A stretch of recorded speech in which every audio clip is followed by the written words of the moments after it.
Hello, good morning, welcome to the Aspire lesson classes. आज हम क्या सीखने वाले हैं?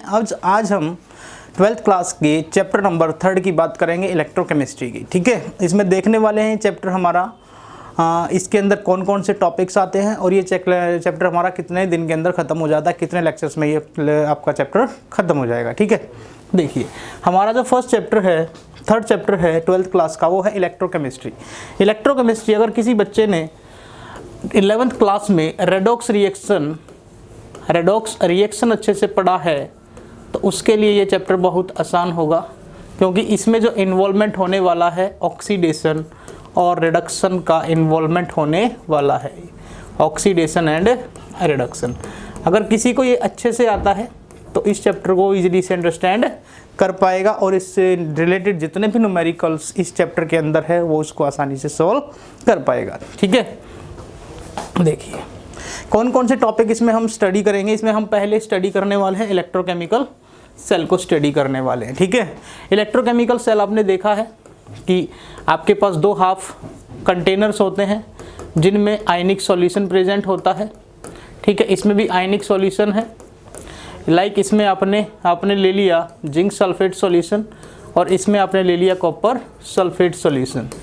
इसमें आप एक रोड खड़ी कर दो जिंक की, इसमें आप एक रोड खड़ी कर दो कॉपर की, दोनों को किससे, वोल्ट मीटर से कनेक्ट कर दो। ठीक है, और यहाँ पे एक स्विच लगा दो और यहाँ पे एक साल्ट ब्रिज का यूज़ करेंगे। यहाँ पे एक साल्ट ब्रिज होगा, साल्ट ब्रिज के अंदर सॉल्यूशन होगा। ठीक है, इलेक्ट्रोलाइट सॉल्यूशन होगा like KCl, KNO3, jelly like solution होगा, है ना, semi solid solution, semi solid, इस तरह का सॉल्यूशन होगा। ठीक है, इसमें आप जो इलेक्ट्रोलाइट लेते हो इसके अंदर कोई भी रिएक्शन नहीं होता, बट जो रिएक्शंस होते हैं वो इन्हीं हाफ सेल्स के अंदर होते हैं। एक एंड पे ऑक्सीडेशन होता है और एक एंड पे रिडक्शन होता है। इसका होगा ऑक्सीडेशन और इसका होगा रिडक्शन। ठीक है, इनसे जो रिएक्शंस होंगी इसमें केमिकल एनर्जी आपकी किस में चेंज होने वाली है, इलेक्ट्रिकल एनर्जी में। ठीक है, तो इलेक्ट्रोकेमिस्ट्री का फंडा है कि कैसे केमिकल एनर्जी इलेक्ट्रिकल एनर्जी में चेंज होता है और कैसे इलेक्ट्रिकल एनर्जी केमिकल एनर्जी में चेंज होता है। इलेक्ट्रोकेमिकल्स, ये तो इलेक्ट्रोकेमिकल सेल्स के बारे में बताया। इसमें आप इलेक्ट्रोलाइटिक सेल्स की भी बात करते हो। इलेक्ट्रोलाइटिक सेल्स में आप ऊपर से लाइक इलेक्ट्रोलाइसिस एक ऐसा प्रोसेस होता है जिसमें आप क्या करते हो, ऊपर से दो सॉल्यूशन लेके उसमें आप इलेक्ट्रिसिटी पास कराते हो, तो वहाँ पे जो इलेक्ट्रिसिटी है वो किस में कन्वर्ट हो रही है, केमिकल एनर्जी में। तो ये चीज़ें आप इसमें डिस्कस करने वाले हो, इलेक्ट्रोकेमिकल सेल और इलेक्ट्रोलाइटिक सेल। यहाँ पे आप गैल्वेनिक सेल्स की भी बात करोगे। ठीक है, इसको इलेक्ट्रोकेमिकल सेल को ही हम गैल्वेनिक सेल बोलते हैं, इसको वोल्टिक सेल भी बोलते हैं। इसका एक तो नाम हो गया इलेक्ट्रोकेमिकल सेल, दूसरा नाम हो गया गैल्वेनिक सेल और इसको हम वोल्टिक सेल भी बोलते हैं। फिर हम बात करते हैं इलेक्ट्रोड पोटेंशियल की, कैसे हम इलेक्ट्रोड पोटेंशियल को मेजर करते हैं। ठीक है, इलेक्ट्रोड पोटेंशियल को हम किससे रिप्रेजेंट करते थे, ई से रिप्रेजेंट करते थे। इट मीन्स अगर स्टैंडर्ड इलेक्ट्रॉन पोटेंशियल की बात आएगी तो हम उसको E0 से लिखेंगे। ठीक है, क्लियर। तो इसमें जो थर्ड पार्ट रहेगा इसका वो हमारा रहेगा नर्नेस्ट इक्वेशन। नर्नेस्ट इक्वेशन से हम बहुत सारे न्यूमेरिक पहले इक्वेशंस की बात करेंगे, इसकी एप्लीकेशन की बात करेंगे और उसके बाद हम इससे रिलेटेड न्यूमेरिकल सोल्व करेंगे। इसमें आपके न्यूमेरिकल्स का पोर्शन ज़्यादा रहेगा नर्नेस्ट इक्वेशन में। उसके बाद हम इक्विलिब्रियम कांस्टेंट की बात करने वाले हैं फ्रॉम नर्नेस्ट इक्वेशंस के लिए, है ना। इक्विलिब्रियम कांस्टेंट, इक्विलिब्रियम पढ़ तो रखा है ना 11th क्लास में। 11th क्लास में इक्विलिब्रियम का चैप्टर आता है। ठीक है, वही वाला फैक्टर इसमें यूज होने वाला है, इक्विलिब्रियम कांस्टेंट फ्रॉम नर्नेस्ट इक्वेशन। और लास्ट में हम डिस्कस करेंगे electrochemical cells and Gibbs energy for of the reaction. Gibbs energy पढ़ा था, डेल्टा जी से रिप्रेजेंट करते थे। अगर ये आपका जीरो है, डेल्टा जी जीरो है, तो आपका प्रोसेस किस में रहता है, इक्विलिब्रियम स्टेट में रहता है ना। अगर आपका delta G less than zero होता था तो आपका प्रोसेस रिएक्शन आपकी क्या हो जाती थी, स्पॉन्टेनियस होती थी। अगर डेल्टा जी आपका ग्रेटर देन जीरो होता था तो आपका प्रोसेस कैसा होता था, नॉन स्पॉन्टेनियस। तो इसमें हम बात करेंगे गिब्स फ्री एनर्जी के लिए भी। ठीक है, उसके बाद हम कंडक्टेंस ऑफ इलेक्ट्रोलाइटिक सॉल्यूशन की बात करते हैं। हमारे पास इलेक्ट्रोलाइट सॉल्यूशन होता है, ठीक है। हम स्ट्रॉन्ग इलेक्ट्रोलाइट की भी बात करते हैं, वीक इलेक्ट्रोलाइट की भी बात करते हैं। उनके अंदर हम वाटर डाल के भी देखते हैं, डाइल्यूशन करके देखते हैं।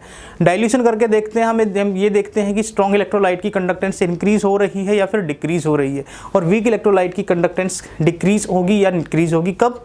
जब आप उसके अंदर वाटर को ऐड करोगे, इनफाइनाइट डिल्यूशन करोगे ना। तो इसमें कंडक्टेंस की बात करेंगे इलेक्ट्रोलाइटिक सॉल्यूशंस के लिए।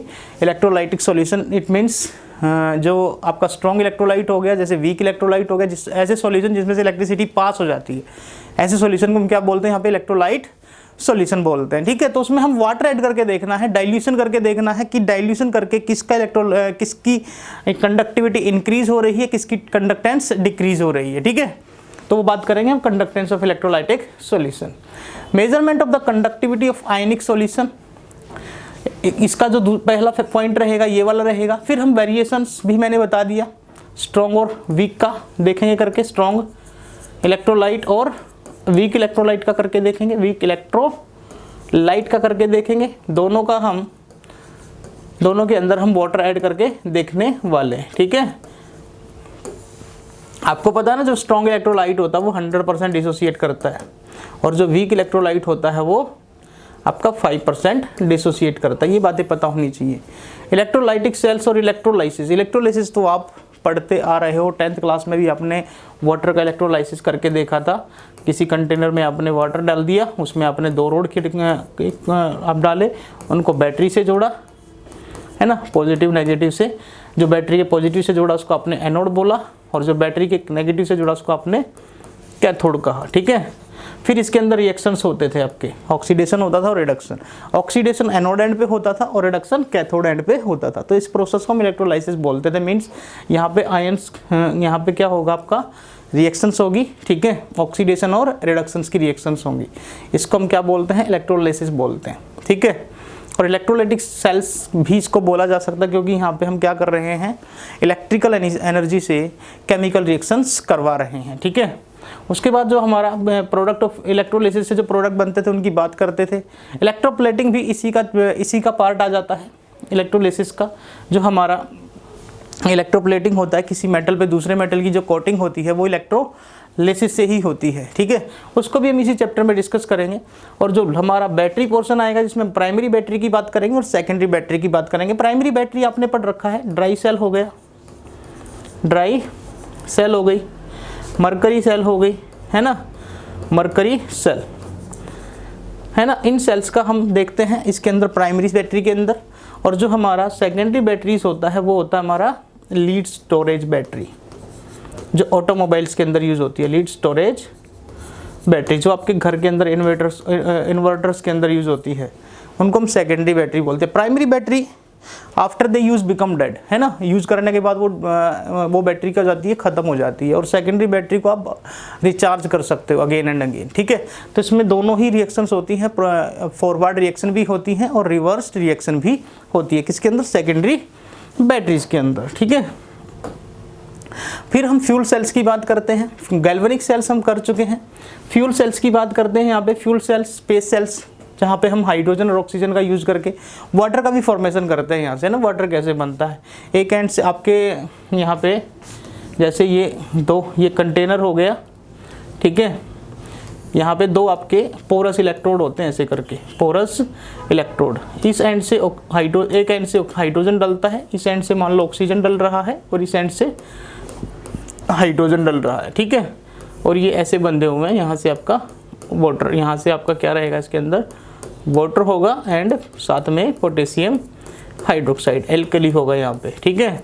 तो यहाँ से क्या होता है? ऑक्सीजन और हाइड्रोजन का ऑक्सीडेशन और रिडक्शन होता है। इट मीन्स यहाँ से वाटर का भी फॉर्मेशन होगा, ठीक है। इसके वो सारी चीज़ें हम लेक्चर के अंदर डिस्कस करेंगे। यहाँ पे तो सिर्फ आपको मैंने वैसे ही बताया, ठीक है। जो सारे पॉइंट्स होंगे वो हम हमारी जो प्लेलिस्ट आएगी इसमें आपको देखने को मिलेंगे, ठीक है। और जो लास्ट में रहेगा हमारा कोरोजन रहेगा। कोरोजन भी आपका इलेक्ट्रोकेमिस्ट्री का ही पार्ट है। लोहे को जंग लगना, ये भी क्या है आपका? ये भी किसके बेसिस पे काम करता है? इलेक्ट्रोकेमिस्ट्री के बेसिस पे काम करता है, ऑक्सीडेशन एंड रिडक्शन के बेसिस पे काम करता है, ठीक है ना। तो आपको ये भी बता दूं कि अगर हम अगर कोई मेटल कोरोजन खा जाता, कोरोजन उस पर अगर कोई मेटल, किसी मेटल पे जंग लग जाता है तो उससे क्या होता है, उसका वेट इंक्रीज करता। कई बार क्वेश्चन पूछा जाता है कंपटीशन लेवल में भी कि जंग लगने से मेटल का वेट इंक्रीज करता है या डिक्रीज करता है, वेट इंक्रीज करता है। ठीक है, वो चीज़ें हम इसी में डिस्कस करने वाले हैं कोरोजन के अंदर। और इसमें जो हमारा रहेगा रस्टिंग ऑफ आयरन रहेगा। रस्टिंग ऑफ आयरन जो रिएक्शंस उसमें होने वाली है, कैसे जंग लगता है, वो मैकेनिज्म हम सारा इसी के अंदर डिस्कस करेंगे। ठीक है, ये था हमारा इलेक्ट्रोकेमिस्ट्री का ओवरव्यूज़। ठीक है, आपको अगर इससे रिलेटेड जितने भी आपको लेक्चर चाहिए तो आप हमारी वेबसाइट के अंदर जो हमारा प्लेलिस्ट बना हुआ है उसमें आप जाइए और इन चीज़ों को अंडरस्टैंड कीजिए। So thank you so much, have a nice day.